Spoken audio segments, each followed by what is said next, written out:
Hot Takes Cold Brew is back, and we're jumping straight into the fire today. Jeffree Star just dropped a nuke on the timeline that has half of X cheering and the other half already typing their cancel threads. He went full scorched earth on the difference between old school trans people who just wanted to live quietly versus what he calls bearded predators in dresses using the trans label to film in women's bathrooms at Disneyland. Yeah, he named names, Lilly Tino, and said the quiet part out loud. Protect women and children at all costs. The post is wild. We're going to read it word for word in a second. But first, here's the actual clip of Jeffree saying it on the podcast so you hear the tone for yourself. Roll it. Nowadays, we have grown men with beards wearing dresses going into the women's restroom.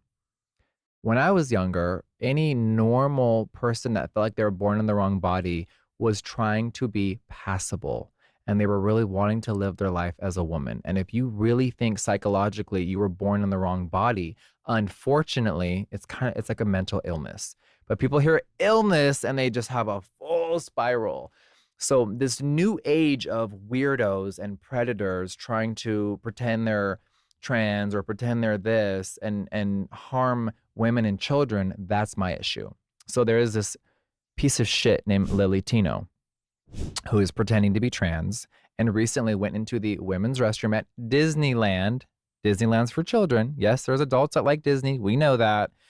And the camera's rolling. I'm sorry, there's a 7-year-old that just walked behind you. Why the fuck are you in a little training bra and lipstick, clearly with a man's voice, in the women's restroom filming? Rage bait, attention. These things did not exist 10 years ago. So people love to misconstrue what I said, and that's really what I meant. And I think that we should be protecting women and children at all costs these days with so many weirdos out there on the internet. And that's the post that's currently ratioed into another dimension. Love him or hate him, he just drew the hardest line in the sand I've seen in years. Genuine dysphoria versus rage bait creeps exploiting it. So now we need to know, where do you land on this? Is Jeffree 100% right, 100% wrong, or is the truth somewhere in the gray? Drop your take in the comments, no filter.